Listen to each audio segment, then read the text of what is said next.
Odofo, mamema wakwaba emfa umbra GCN page so. Munuaba adwa sechime ena meka say. Na mesra also be subscribe to my channel. Na odonsa emia bell ne so. Ube ya notification. Enseme ekoso wo men mobia obenye biati. Anasa obenye biahwe ewo GCN page ha. Felix appear ono ena oye program awatu today political zone ewo Facebook. Na Felix akekana dwen e de akere Ndcfuo nyasem keto akra from omopenin so ekopem nipa oyelas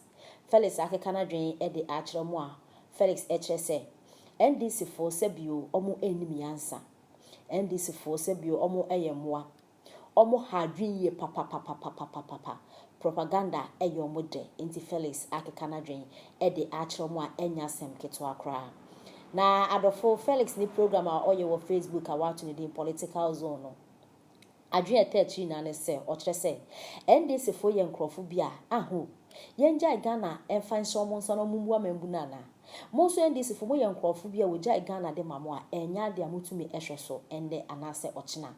nti adenti e na NPP aban a his excellence na nado danko akufado eda no ebu amambu kama wo Ghana hanom na Ndcfuo so mo entie bebia ene nyasem keto akra enda na nado wa yesi ochana nado wa yesi ne no ena Felix ekire se ne na nado eye dwuma pa no enya de obetena wo na Ndcfuo mo egu na nado nanim ase nti se Ndcfuo ebetwa entro de kire Ghana fo na omo etumfutu ede gu Ghana fo yani a ono so ede no kware no beba out na wa bechechi na Ghana fo na yate ne ekoso anase ye hu ne ekoso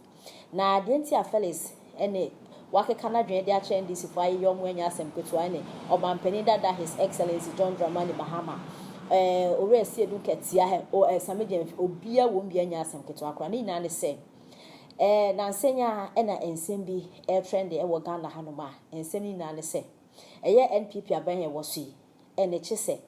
o ye journalist o ye otimamuni o ene chese enyama bi nkoyie wo Ghana na ado ano kanko ade a he o ye adwuma meyi wadi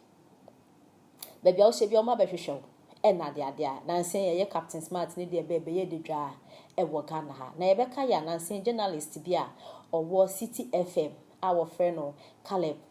eko security for ho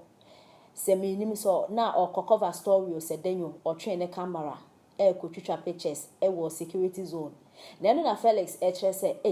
na journalist wankasa wati bi da the whole world him fa na betumi akoba bia security expert for mo yomo adwuma na watwe camera so kwa twitwa pictures da begwa bonten anasa okopa information na se information no ekoto ba bi na se ebimu hu no mo digina so e de etian a e de asem e na wobeka ne se anti security for na amane kwan na watwitwa pictures nti no culture of silence ene aba ene chese na nado na membu no chese wankoka asem omo be shuttle down sisia nyano ena Felix HS Ndcfuo de mo ye no enye enhwe kwem propaganda ne doso aden e de na moje mo akasa mo ko opposition enti mo nye sika kra mfenta aduane ndi anasa mo ko opposition mo ewu adenti na mo abedi akondwa no for 8 years na MPP for so aba 8 years na mo ntie babia na nda ka ya china sen ende de mo de abebom eye culture of silence na sa culture of silence na hifa ena efi na eno ena Felix HS de Ndcfuo eye no eye tan keke enti no eno wakaka adwen pa de ache Ndcfuo na ensem sei ena Felix de etudwa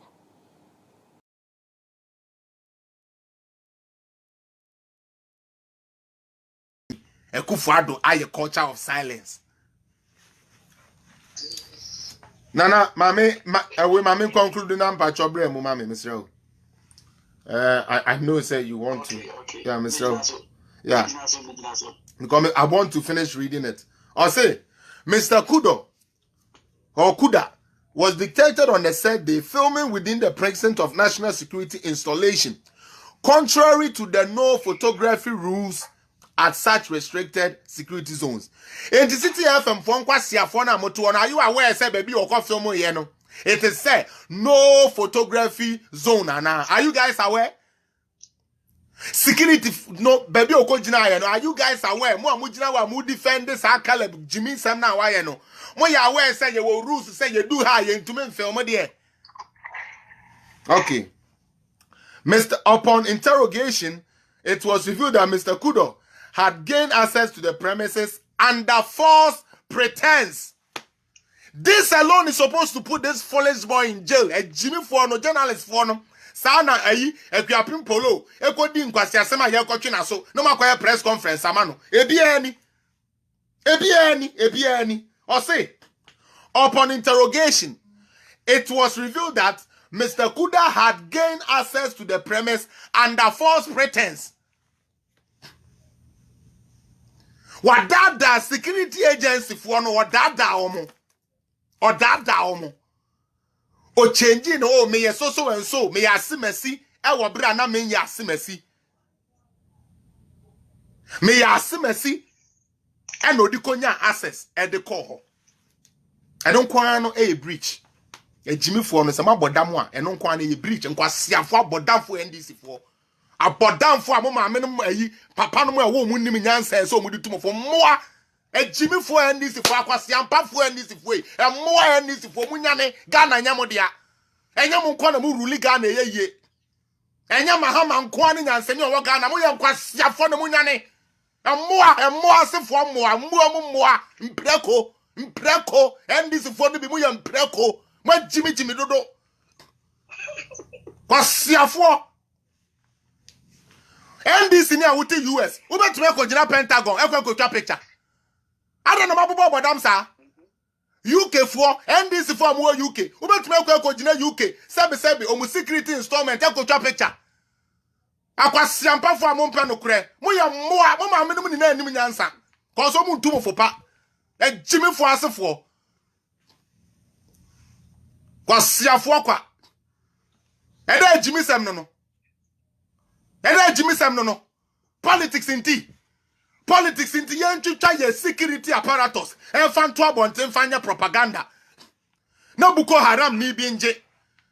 na terrorists binje no ofe metia Ghana na eba sa abaifuo we enu esi edu ketia mu ni na Nyankopon betuatua moka Ndcfuo from Muhammad to the last person in NDC Nyankopon betuatua moka mako amambofo aya ne mobobre enye amambofo aya ne mobobre enye yi mo party beba power nti Ghana nse mo party beba power nti yentwitwa ye security installment enfan to bonten no obi mba attack ye wo dweme as a Ghana man Lewis I can't think for wo dweme politics nti kwasia Mahama no ba how much does he give you Mahama not only power and went to me a single room kra siko wiya ma muni na no power went to me and to bicycle po Asiafo like you and Jimmy for you want to make the country ungovernable. Tell it China just land. What the tower pad. What the tower niaman kakra ubrezi ane wo dross ne wo niaman kakra buwa wo na wotumi di wie wo nursing training college no. Obi ba be ka kire wo say me Mahama se wenti ena mo beto abeti ame a mo nursefo mo nto abenti ame memfa mo adwumam nurse ni mutie mo amakono ma reference you no me kai mo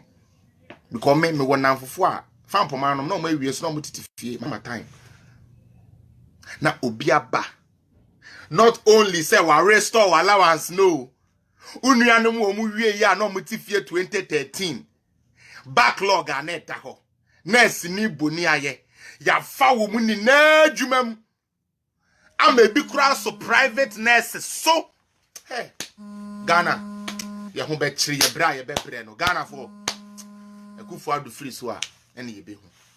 papa we you free so a ene ye be hu because ya semo mo bo Ghana for ya semo mo bo we ye nurse ni where we school tifie 3 years 4 years because abain ne insensitive onjini o mine dachi onjini of mine mu nipa ho nti o person aban enya stability nti okoje 1 billion pe and o de tabo no to public sector recruitment so we ye nurse ni so obi anwu obi anko maternity leave obi anyare a na ye mfre wadwumam Ghana for yesi ye wira fi Ghana for yesi ye wira fi We ye nurse ni anka wo wie ya hwe bra wo bra ya ansa wo wie wo nursing training college. Any mu heartbreaks because boys ni na so nya papa. Wo sua ade na boys see my heartbreak.